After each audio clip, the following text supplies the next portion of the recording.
Wanderers, they said the Barbarian was dead on arrival for Season 9, but I'm here to tell you, it is definitely not. This Barbarian I'm about to go over with you is insanely fast, hitting for billions, and can clear Torment 4 bosses, but more importantly, it is insanely fun to play. We're going to be talking about the Lunging Strike Barbarian.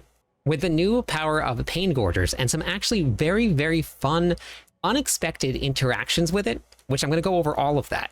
We have already cleared Pit 80 with not so great gear. We're hitting for billions.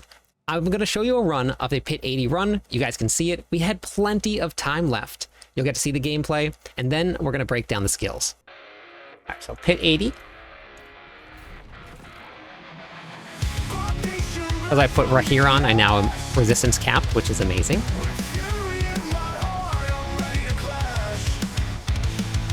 Easy.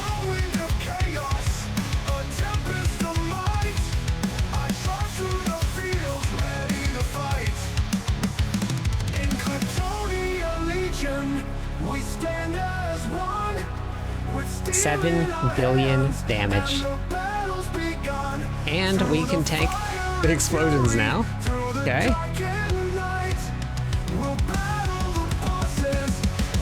$6 billion, $4 billion, right back to back. Okay.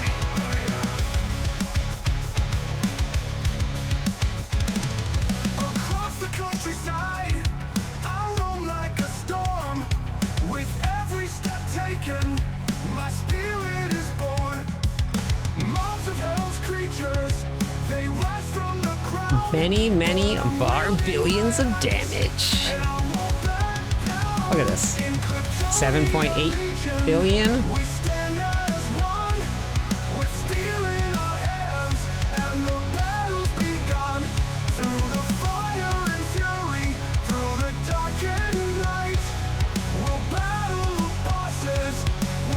We'll see what it feels like when we get down to the final boss. With a single target damage. But definitely focus on resistances, unlike I did.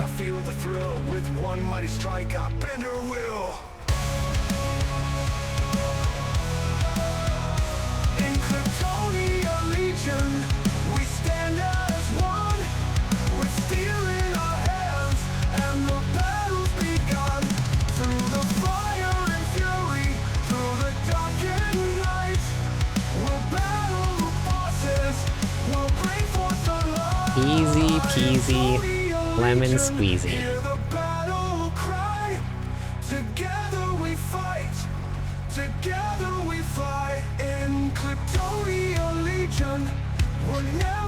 Yeah, it's Barbarian.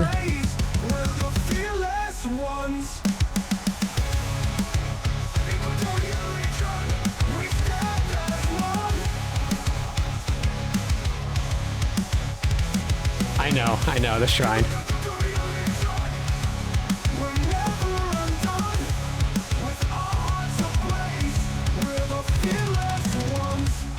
In Cliptonia Legion, we stand as one.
Oh, I almost blew it. I almost blew it. All right. Not bad. Pit 80 cleared with, what, 8 minutes left on the Barbarian. Glyphs are currently sitting at 62 as the highest, and I still have 2 pieces of 750 gear, and that's only 8, that's 8, that's 8, that's 8, that's 8, and that is 11. So, not bad. So that's the run. We're going to take a look at the skills here.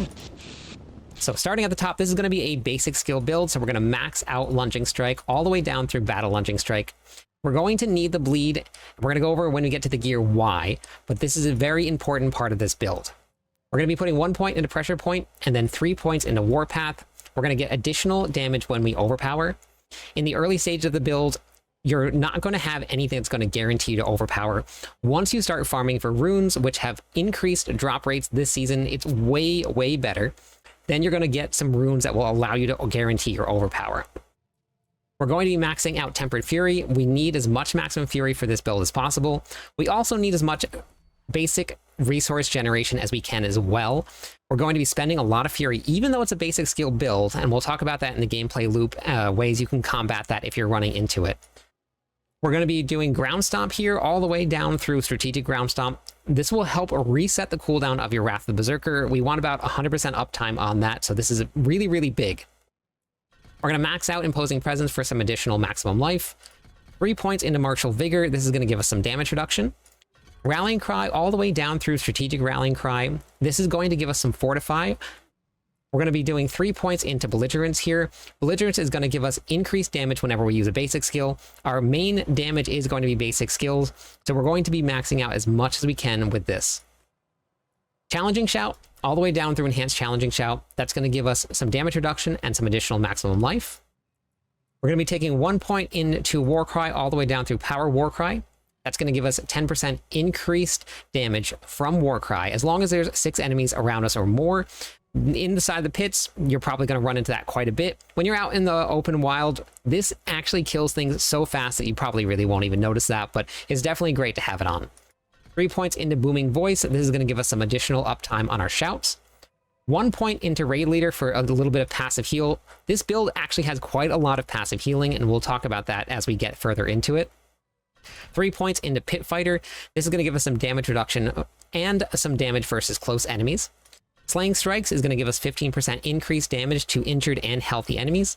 Healthy is anything above 80%. Injured is anything below 35% life. No Mercy is going to give us 9% critical strike chance. We're going to do 1 point into Thick Skin so that we can unlock Counteroffensive. This is going to give us increased damage whenever our Fortify is over 50% of our maximum life. 3 points into Defensive Stance. This is going to make our Fortify, which is generally 15% damage reduction, up to 21%. It's also going to give us some passive healing over time, some additional here. 3 points into Duelist. This is going to be a dual wield Lunging Strike setup, and we'll talk about why when we get into the gear. 3 points into Invigorating Fury. Now, we talked about that a little bit. We said that we're going to be spending Fury, even though it's going to be a basic skill build. So now we're going to be healing for 9% of our life when we spend 100 Fury. Wrath of Berserker, we're going to max out all the way down through Supreme Wrath of Berserker. Something that changed going into this season, they made it so that Wrath of Berserker does not cancel your animation for whatever you're doing. You can continue to Lunging Strike and then cast Wrath of Berserker, and it will allow you to continuously Lunging Strike and still cast your shouts. 1 point into Unconstrained, and that's going to finalize our skill tree here. Unconstrained is going to make our Berserking damage bonus, which is generally 25%. It's going to take it up to 60%. Whenever we fall below 65% life, we're always going to be Berserking, which no matter what with this build, you are anyway. Then you're going to gain 30% physical damage reduction. So that's the skill tree. We're going to take a look at the Paragon board here. For the starting board, we're going to be running Challenger. This is going to take all of your normal node. It's going to increase that. You're also going to get some damage versus elites, as well as increased damage when this becomes a legendary glyph. All of your glyphs become legendary when they hit 46. So as you're leveling your glyphs, take them to 21 first, and then all of them to 46. That's the start of it. For the next board, we're going to be running Warbringer. Every time that we spend 75 Fury, we're going to gain some Fortify. Inside of that board, we're going to be running Wrath. We need all of the fury generation that we possibly can with this build. Whenever you critically strike with anything at all, whenever you critically strike, you're going to generate 3 fury. That 3 fury will be run through all of our increased fury generation, and we're going to gain a lot more than that 3. In the next board, we're going to be running Blood Rage. This has now changed this season. You don't need a damage versus berserk bonus anymore. You just get a straight 45% increased damage while you're berserking. We're going to be running ambidextrous inside this board. Because we're running a dual wield build, we're going to get increased damage while we're wielding a one-handed weapon, and then we're also going to get increased damage as a multiplier. In the next board, we're going to be running Decimator. We're going to deal increased damage to vulnerable enemies, and our overpowers are going to deal increased damage as well. This is going to be an overpower build. Even though overpower was nerfed, it is still very strong and is much stronger than your critical strikes will be. We're going to be running Martial inside of this board. Martial is going to allow us to cool down our Ground Stomp and our Wrath of the Berserker anytime that we cast a Shout. In the final board, we're going to be running Weapon Master. Now, this says swapping weapon is going to grant you some maximum fury. You don't have to worry about that portion of it. We still get the increased bonus. You're going to get 30% increased damage versus injured and healthy enemies. And then we're going to be running Revenge. Now, this was specifically put inside of this board. This is going to increase all of the rare nodes. If you look here, maximum fury is going to be incredibly important. Now, as we get further into the Paragon board, that's going to open up. So we'll get more willpower, and then we'll have more fury. We'll talk about why in just a second you need maximum fury. Dealing damage with thorns to an enemy is going to increase the damage that they take up to 15%. Now, we'll talk about how you're going to get that. There's a couple different ways, but we'll cover all of it when we get into the gear section. So that's Paragon board. Why don't we jump into the gear? So for the gear, now I do have 1 mythic. This was my 2 resplendent sparks that I got. I got really lucky on the gamble.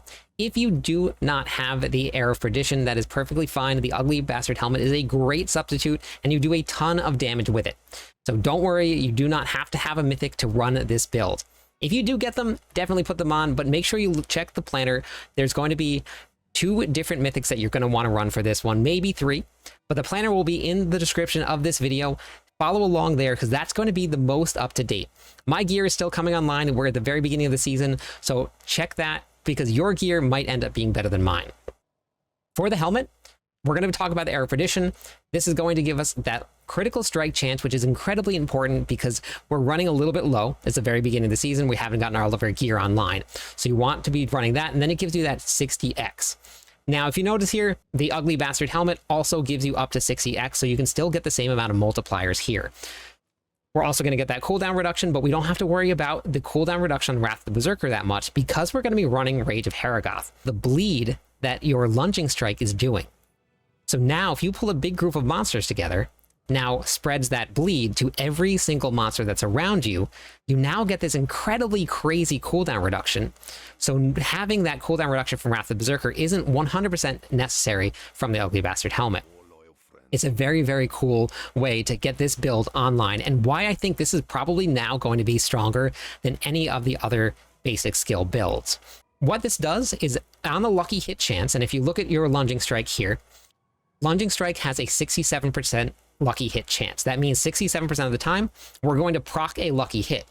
When we proc a lucky hit, we then have a 60% chance to reset the cooldown of your skills by 1 second. That 60% is the most important part of this piece of gear. That's why I'm still using a 750. If I don't have 60%, my cooldowns don't come up as often, so making sure you get that 60% is hands down better than any GA on the gear. We've been talking about Pain Gorgers. Your Pain Gorgers here, this is going to take any damage that is not a basic skill. It's going to mark that enemy for 3 seconds. When the basic skill first hits a marked enemy, that basic skill is going to be echoed to all of the marked enemies. Now, with the way that we have this set up, sometimes you're going to be able to hit enemies that are on the other side of the room, and we'll show you how it works and what happens when we get into the gameplay loop, but it's very, very cool to see. Then it's going to take that marked damage and it's going to increase it by up to 125%. For your pants here, we're going to be running Undying. If you do find yourself incredibly squishy, because this build heals a lot, you can put on Might. That will make you a little bit more tanky, add some more damage reduction. For this is how we're going to get our Thorns damage. You're going to add Outburst onto your pants. If you do not want to go that route because you don't want to worry about tempers, you can always come here and you can substitute in something for Outburst to give yourself Thorns. But for this build, it was very easy to hit that temper, so we added that on. This season, it's going to be a lot more difficult to hit your resistances and your armor cap.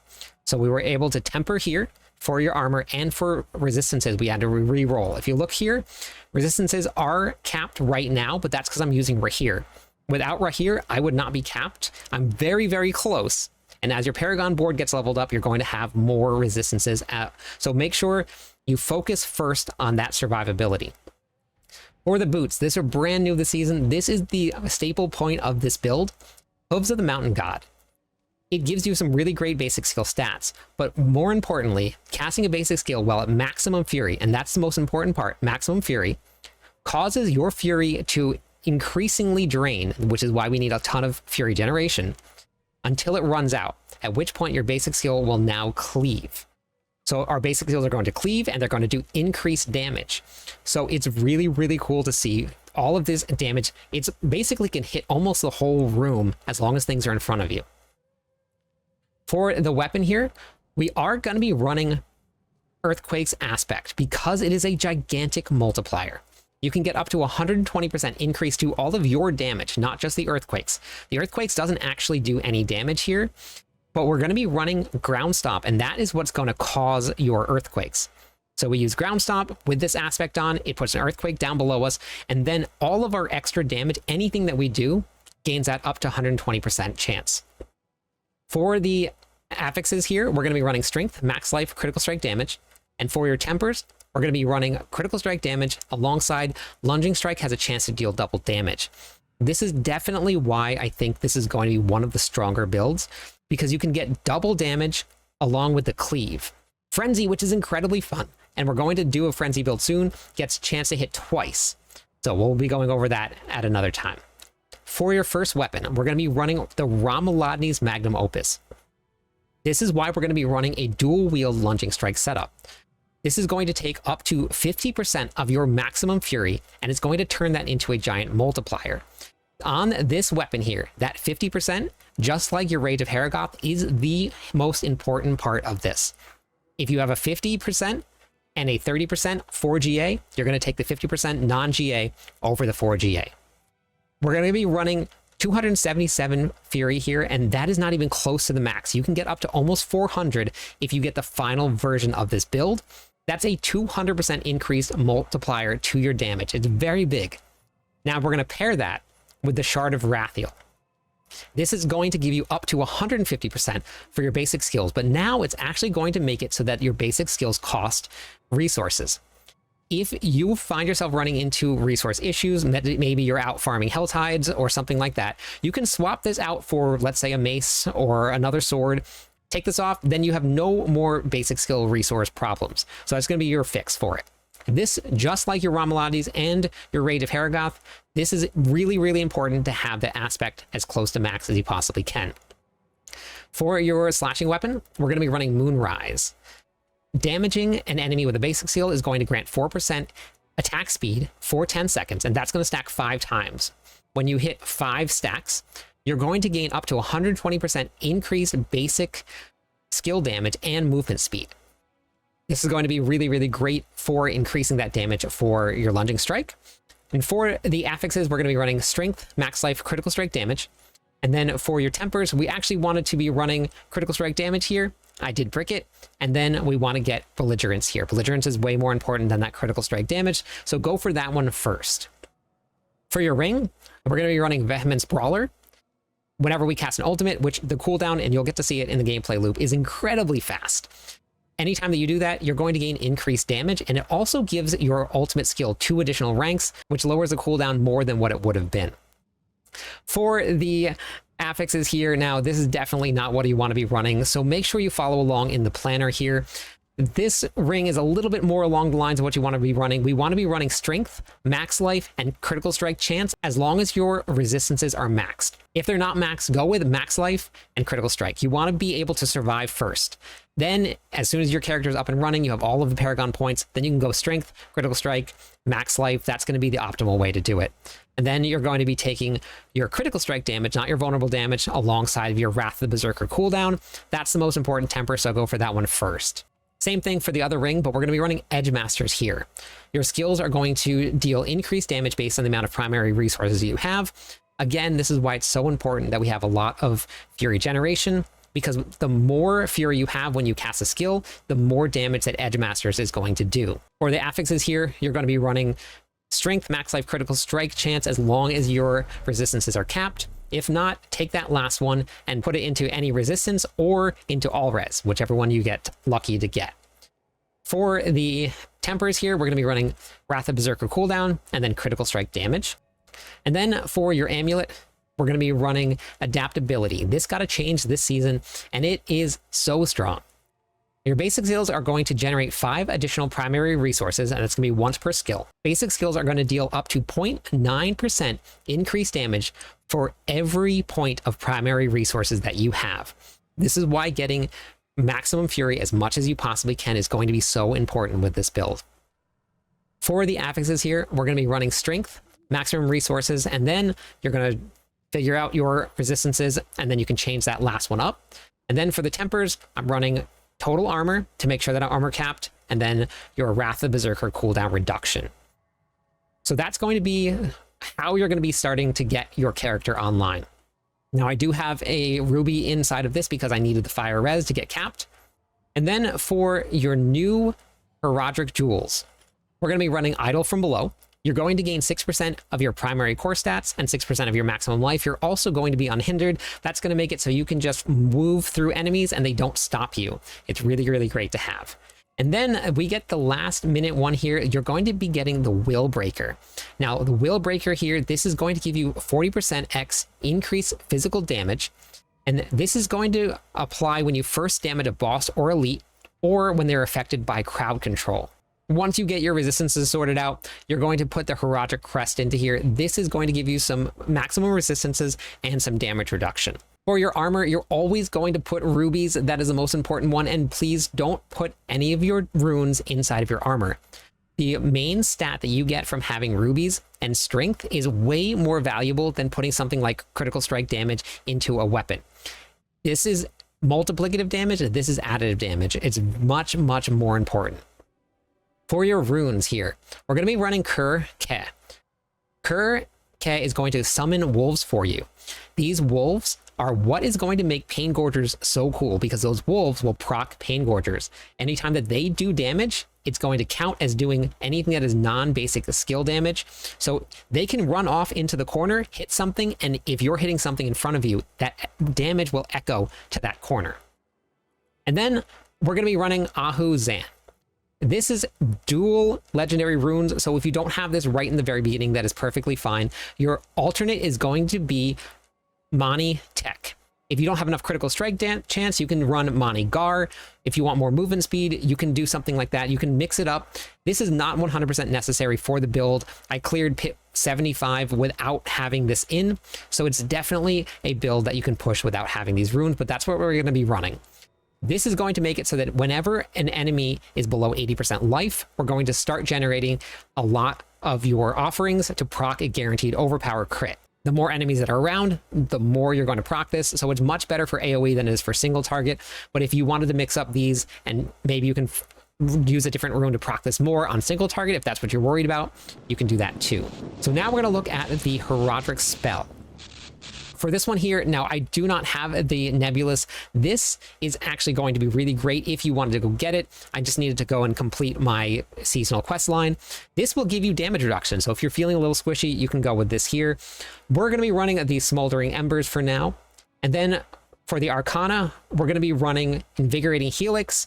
Now, if you do pick up, because make sure you pick these up because they do drop on the ground, you're going to be want to run your probably Sapping Crux, or if you hate the damage reduction monsters, you can run Fractured Core. This will make sure it will remove that damage reduction aura for 8 seconds. It's actually really, really great. So I highly suggest running this alongside your Bloody Charm. If you pair Bloody Charm with Disintegrate, this is going to execute non-boss enemies with 20% of their maximum life left. So if they have 20% left, and it's just non-boss, so this is elites, and this is also with anything that is non-elite, it's going to be doubled that. All your normal monsters will literally disappear at 40% life with this combination. For your last one here, we're going to be running a Reactive Ooze. We need as much resource generation as we can. And what's cool about this is 20% of your maximum resource generation. It's not a flat damage. It's giving you 20% of whatever your maximum is. And then, as we said, we're going to be running Disintegrate. This is a very, very short cooldown. And then you can drag the beam, and we'll show you what the beam looks like, to whatever enemy you want. And then that enemy is going to not have a damage reduction or a shield up if you do end up running Fractured Core. So that's your skill tree, and that's all of your jewels and your gems. Let's go over the gameplay loop. For your gameplay loop, it's actually going to be pretty simple. You're going to start with Ground Stomp, and what's great about Ground Stomp, not only does it reset the cooldown of your Wrath of Berserker, it's going to generate 60 Fury. We can't cast Lunging Strike right now because it costs Fury. And as you can see, we're fighting to generate Fury, and it's also being drained. So you're going to start with Ground Stomp, and you're going to Lunging Strike, and then you're literally just going to pop everything. That is basically how this build is going to run. You'll be able to see all of the cooldown reduction coming up very, very quickly. Now, what does Pain Quarters look like? If we look here, and we attack something here, this little ball above the head, that is going to be your Pain Gorger's buff. So when you see it on all of the enemies, it's going to echo out. Now, as we cast more, we're going to start spawning our wolves. You can see all of the buffs all over there, but we're not actually hitting any of those targets. But if you just look, all of those targets are being hit because we have spread Pain Gorgers around. So then you just cast all your ultimates, you start doing billions of damage, and it hits all of these monsters up here. The AoE is very, very cool. It's a lot of fun. Now, this is your Fractured Core right here. Now, this is Disintegrate. If you see the little beam that's attached to me, you can run this through all of your monsters. That will remove their damage reduction aura. So if you do happen to get those Fractured Core, Arcana, that's how you're going to do it. So you just spam and hold down Lunging Strike. Lunging Strike has a range, so you can bounce to and from monsters. It's very, very cool the way that this build works. It is fast, it's mobile, and as you saw, it can clear some pretty high content and is only going to get better. That's all I got for the Lunging Strike Barbarian. Hopefully you found this video helpful. If you did, make sure you share it with your friends. Thank you everybody for watching. I'm live every night. I'd love it if you stopped by, said hi, theory crafted with me. Catch you on the clip side.